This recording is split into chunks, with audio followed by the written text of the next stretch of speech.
সাবেক উপদেষ্টা আসিফ নজরুল আইন উপদেষ্টা, তার বিরুদ্ধে হাজারো অভিযোগ, দুর্নীতির অভিযোগ, ঘুষ বাণিজ্যের অভিযোগ, বিচার বিভাগকে কাজে লাগিয়ে নানা ধরনের অর্থনৈতিক সুবিধা নেওয়ার অভিযোগ, হাজার হাজার কোটি টাকা বিদেশে পাচারের অভিযোগ, আমেরিকায় গাড়ি বাড়ি কেনার অভিযোগ, পরিবার পরিজনকে বাইরে সেটেল করে দেওয়ার অভিযোগ। এই অভিযোগগুলো অনেক দিন থেকেই শোনা যাচ্ছে এবং সম্প্রতি দুর্নীতি দমন কমিশনে তার নামে বিস্তর অভিযোগ জমা হয়েছে। এর পরিপ্রেক্ষিতে নিজেকে সাচ্চা মুসলমান, সাচ্চা ইমানদার দাবি করে নিষ্কলুষ, নিষ্কলঙ্ক, ইমানদার একজন মানুষ এবং জীবনে কখনো সরকারে ঢোকার আগে পরে জীবনে তার জীবদ্দশায় কখনো কোনো দুই নাম্বারি কাজ করেননি, কোনো দুর্নীতি করেননি, এরকমটা দাবি করেছেন আসিফ নজরুল নিজে। এখন নিজের পক্ষে তিনি যে দাবি করছেন সেই দাবিটা কতটা যুক্তিগ্রাহ্য, কতটা সত্য সেটা হয়তো সময়ই বলে দেবে। হয়তো সত্য, হয়তো মিথ্যা, সময়ের হাতে ছেড়ে দিতে হবে। কিন্তু ইন্টারেস্টিংলি তাকে নিয়ে তিনি ফেসবুকে একটা পোস্ট দিয়ে নিজের অবস্থান পরিষ্কার করার চেষ্টা করেছেন, যার পরিপ্রেক্ষিতে প্রচুর অভিযোগ আবার তোলা যায়। হ্যাঁ, আমরা সেই অভিযোগগুলো নিয়ে আলোচনা করব, কিন্তু মজার ব্যাপার হচ্ছে যে এই খবরটা নিয়ে, তার ফেসবুক পোস্ট নিয়ে এক খুবই গুরুত্বপূর্ণ, মোটামুটি আপনি অনলাইন ভার্সনে একটা সময়ে এটা লিড নিউজ ছিল। প্রথম আলোর কথা বলছি, প্রথম আলো এটাকে খুবই গুরুত্ব সহকারে সামনে এনেছে। অর্থাৎ আসিফ নজরুল নিজেকে নির্দোষ প্রমাণ করছেন, সেই নির্দোষ প্রমাণ করাটা প্রথম আলো প্রমোট করছে। কোন পত্রিকা প্রমোট করছে? প্রথম আলো। যে প্রথম আলো পুড়িয়ে দেওয়া হয়েছে আসিফ নজরুল যখন আইন উপদেষ্টা ছিলেন, যে প্রথম আলোতে কলাম লেখে আসিফ নজরুল জীবনে লক্ষ লক্ষ টাকা ইনকাম করেছেন, সেই প্রথম আলো পুড়িয়ে দেওয়ার সময় আসিফ নজরুল নির্বিকার বসেছিলেন সরকারে আইন উপদেষ্টার জায়গায়, কিছুই করতে পারেননি। প্রথম আলো পুড়িয়ে দেওয়ার পেছনের কারিগরদের তিনি ধরতে পারেননি, কিছুই করতে পারেননি। বরং প্রথম আলো যে এইভাবে তাকে আবার প্রমোট করছে, ব্যাপারটা একটু রহস্যজনক। চলুন একটু রহস্যের কুলকিনারা করার চেষ্টা করি। কি বললেন তিনি ফেসবুক স্ট্যাটাসে, কি বলছে প্রথম আলো? প্রথম আলো পুড়িয়ে দেওয়ার পরেও আইনমন্ত্রী আসিফ নজরুল এটার কোনো দায় তার থাকবে না, তাকে দায়মুক্ত হিসেবে মোটামুটি প্রমাণ দেবে প্রথম আলো। ব্যাপারটা যখন ইন্টারেস্টিং তখন একটু আলোচনা করে দেখতেই হবে ঘটনাটা কতদূর গড়াচ্ছে। থাকবেন পলিটিক্স টিভির নিয়মিত আয়োজনে।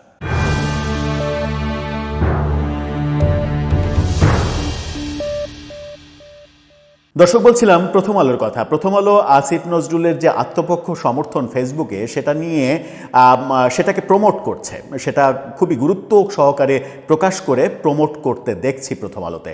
প্রথম আলো শিরোনামটা দেখে নিন, তারা শিরোনাম করেছে তার স্ট্যাটাসকে কেন্দ্র করে।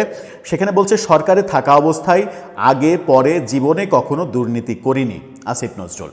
অথচ প্রথম আলোর স্ট্যান্ড হওয়ার কথা ছিল যে দুদকে যত অভিযোগ পড়েছে আসিফ নজরুলের বিরুদ্ধে, সেই অভিযোগগুলো তারা পত্রিকা থেকে তদন্ত করবে, তদন্ত করে সেই ইনভেস্টিগেটিভ একটা রিপোর্ট তৈরি করবে, সেটাই হতো গ্রহণযোগ্য জার্নালিজম। কিন্তু ভিন্ন চিত্র দেখছি। প্রথম আলো কি দুদকে জমা পড়া অভিযোগগুলোর ব্যাপারে তদন্ত করবে, তদন্ত প্রতিবেদন প্রকাশ করবে?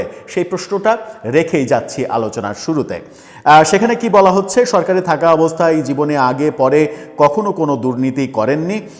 অন্তর্বর্তী সরকারের বিদায়ের পর তার দুর্নীতির নতুন নতুন খবর ডালপালা মেলেছে উল্লেখ করে এই প্রসঙ্গে নিজের অবস্থান তিনি স্পষ্ট করেছেন। নিজের ভেরিফাইড ফেসবুক পেজে এটা তিনি বলেছেন। সেখানে আসিফ নজরুলের দুর্নীতি শিরোনামে এক পোস্ট লিখেছেন তিনি। তার পোস্টটা দেখে নিন।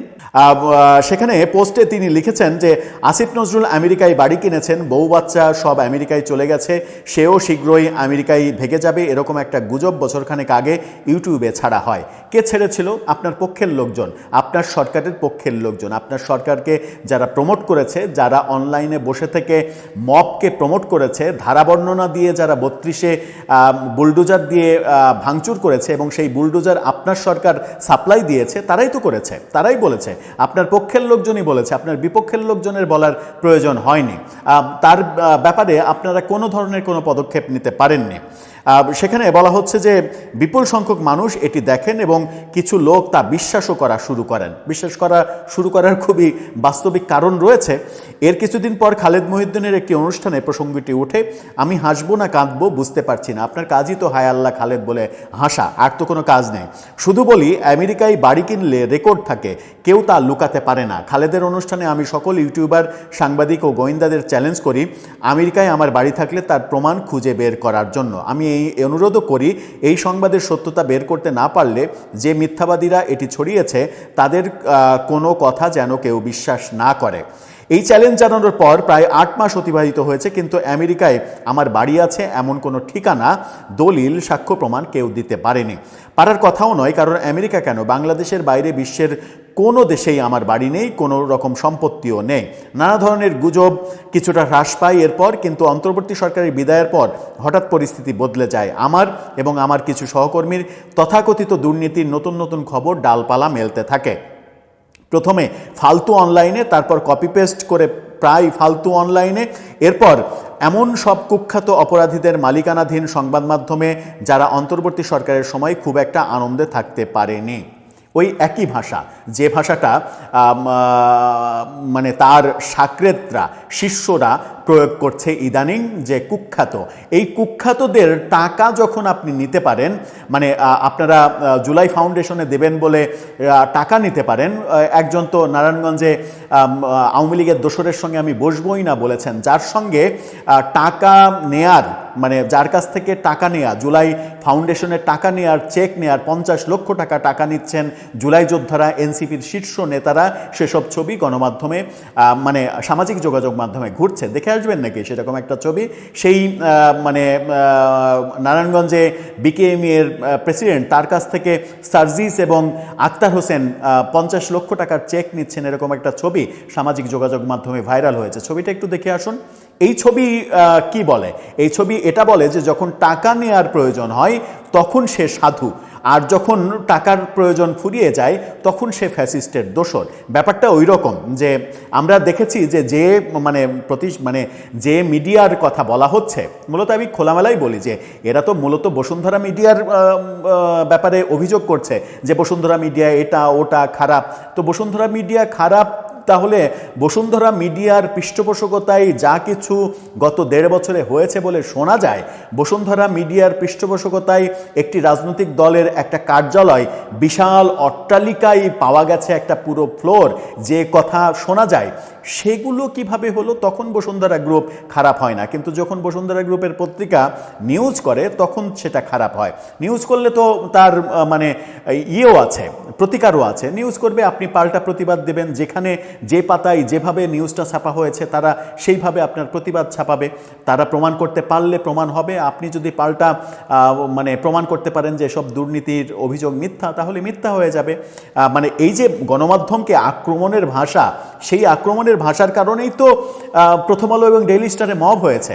গণমাধ্যমকে আক্রমণের ভাষা থেকে আপনি এখন যেভাবে আক্রমণ করছেন, বলছেন যে কুখ্যাত অপরাধীদের মালিকানাধীন সংবাদ মাধ্যমে যারা অন্তর্বর্তী সরকারের সময়ে খুব একটা আনন্দে থাকতে পারেনি, আপনি কয়দিন পরে বলবেন এই কুখ্যাত মালিকানাধীন মানে সংবাদপত্রে মব করো, মব করে ওদেরকে জ্বালিয়ে দাও। এইভাবেই তো প্রথম আলো ডেইলি স্টার ভাঙা হয়েছে। কুখ্যাত, ভারতের দালাল, রয়ের এজেন্ট, এই সব কথা বলে, আওয়ামী লীগের দোসর, এসব বলেই তো প্রথম আলো ডেইলি স্টার ভাঙা হয়েছে। এবং আপনার শীর্ষ সাকরেতরাই তো প্রথম আলো ডেইলি স্টার ভেঙেছে। যে প্রথম আলোতে কলাম না লিখলে আপনি আসিফ নজরুল হিসেবে বিখ্যাত হতে পারতেন কিনা, সেটা একটা বড় প্রশ্ন। ঢাকা বিশ্ববিদ্যালয়ের শিক্ষক তো শত শত আছে, কয়জন মানে এরকম লাইমলাইটে আসতে পেরেছে? লাইমলাইটে তারাই আসতে পারে যাদেরকে মিডিয়া লাইমলাইটে আনে, যেমন আপনাকে প্রথম আলো লাইমলাইটে নিয়ে এসেছে। ব্যাপারটা তো সেটাই।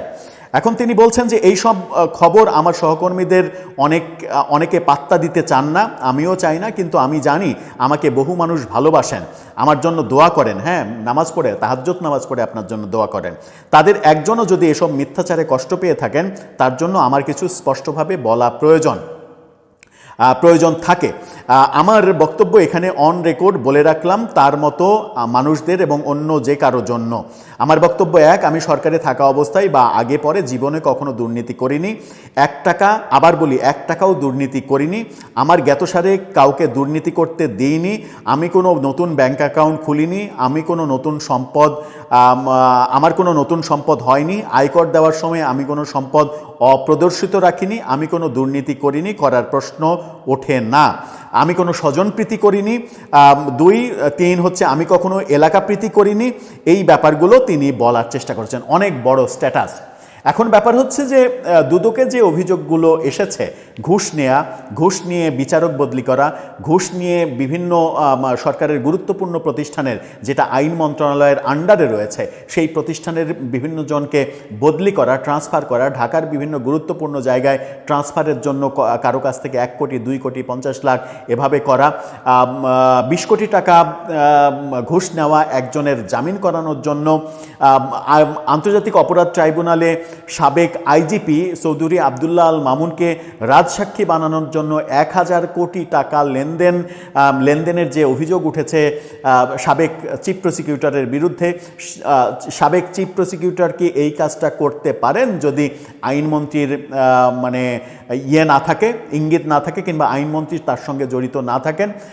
হয় আইনমন্ত্রী এটার সঙ্গে জড়িত রয়েছেন, তা না হলে যে অভিযোগটা দেওয়া হয়েছে সেই অভিযোগটা পুরোটাই মিথ্যা। এখন তার কাজ হবে সেটা হচ্ছে যে ফেসবুকে স্ট্যাটাস দেয়া না। যে অভিযোগগুলো এসেছে, দুদকে যে অভিযোগগুলো জমা পড়েছে, দুদক তো তার তদন্ত করবে, তদন্ত করে দেখবে যে আপনি কোনো দুর্নীতি করেছেন কিনা। এখন মানে আপনি দুর্নীতি করেছেন কিনা এরকম অকাট্য দলিল তো কারো কাছে নেই। হ্যাঁ, কিছু কিছু ইউটিউবাররা বলার চেষ্টা করেছে আপনি হাজার হাজার কোটি টাকার মানে মালিক হয়েছেন, সেগুলো খুব সহজেই বলা যায়, কিন্তু প্রমাণ করা যায় না, এটা সত্য। দুর্নীতির ব্যাপারে আমাদের প্ল্যাটফর্ম থেকে আমরাও কখনো বলতে চাই না যে আপনি দুর্নীতি করেছেন, কিন্তু যে অভিযোগগুলো এসেছে সেই অভিযোগগুলো দুদকের তদন্ত করে দেখা উচিত। তদন্ত করে দেখা উচিত যে সত্যিই ওই আন্তর্জাতিক অপরাধ ট্রাইব্যুনালে রাজসাক্ষী বানানোর জন্য হাজার হাজার কোটি টাকা লেনদেন হয়েছে কিনা, যেটা আইন মন্ত্রণালয়ের আন্ডারে ছিল। তদন্ত করে দেখা উচিত যে মানে বিচার বিভাগে যা কিছু হয়েছে, বদলি, নিয়োগ, এটা ওটা যা কিছু হয়েছে, সেখানে আইন মন্ত্রণালয়ের কোনো মানে অস্বচ্ছ প্রক্রিয়া ছিল কিনা, আইন উপদেষ্টার কোনো অস্বচ্ছ প্রক্রিয়া ছিল কিনা, নিয়োগ, বদলি, বাণিজ্য এগুলোতে তার কোনো হাত ছিল কিনা, সেগুলো তদন্ত করে ক্লিয়ারেন্স দিলেই হয়ে গেল যে আপনি আর কোনো দোষের মধ্যে থাকলেন না। খুবই পরিষ্কার ব্যাপার, কারণ বাংলাদেশে আইনের শাসন তো আপনারা প্রতিষ্ঠা করেছেন, আদালতে বিচারের শাসন আপনারা প্রতিষ্ঠিত করেছেন। শুধুমাত্র আদালতে আসামিরা যখন যেতে চেয়েছে তখন তাদেরকে ডেম মারা হয়েছে, তাদেরকে লাথি ঘুষি মারা হয়েছে, তাদেরকে আক্রমণ করা হয়েছে।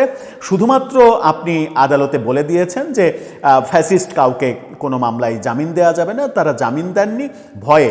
আপনি অনেক বিচারককে জোরপূর্বক বাধ্যতামূলক অবসর দিয়েছেন ফ্যাসিস্টের দোষর হিসেবে, এবং সেই ক্ষেত্রে আপনি সরকারি চাকরিবিধি 2018-র যে প্রয়োগ ঘটিয়েছেন সেই প্রয়োগটাও ভুল প্রয়োগ, আইনের ব্যত্যয়। কারণ সরকারি চাকরিবিধির 18-তে যেটা লেখা আছে সেটার 3 নম্বর ধারায় বলা আছে যে এই বিধি মানে বাধ্যতামূলক অবসর 25 বছর হয়ে গেলে যে বিধি, সেই বিধি বিচার বিভাগের জন্য প্রযোজ্য হবে না।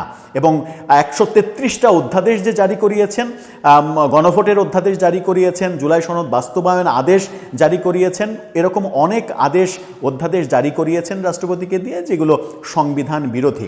সংবিধান বিরোধী কোনো আদেশ যে রাষ্ট্রপতি জারি করতে পারেন না, সেটা সংবিধানের 93 অনুচ্ছেদে স্পষ্ট করে লেখা আছে। আপনি সেই সব লেখা কিংবা নিয়ম কানুন কোনো কিছুকেই তোয়াক্কা করেননি। দুর্নীতির কোনো অভিযোগ নিয়ে আমরা কোনো কথা বলতে চাই না, সেগুলো প্রমাণের ব্যাপার। কিন্তু যেগুলো আমরা স্পষ্ট দেখছি যে আইনের ব্যত্যয়, বিচারককে আপনি ইচ্ছা করলে বাধ্যতামূলক অবসর দিতে পারেন না, সেটা আপনার এখতিয়ার বহির্ভূত।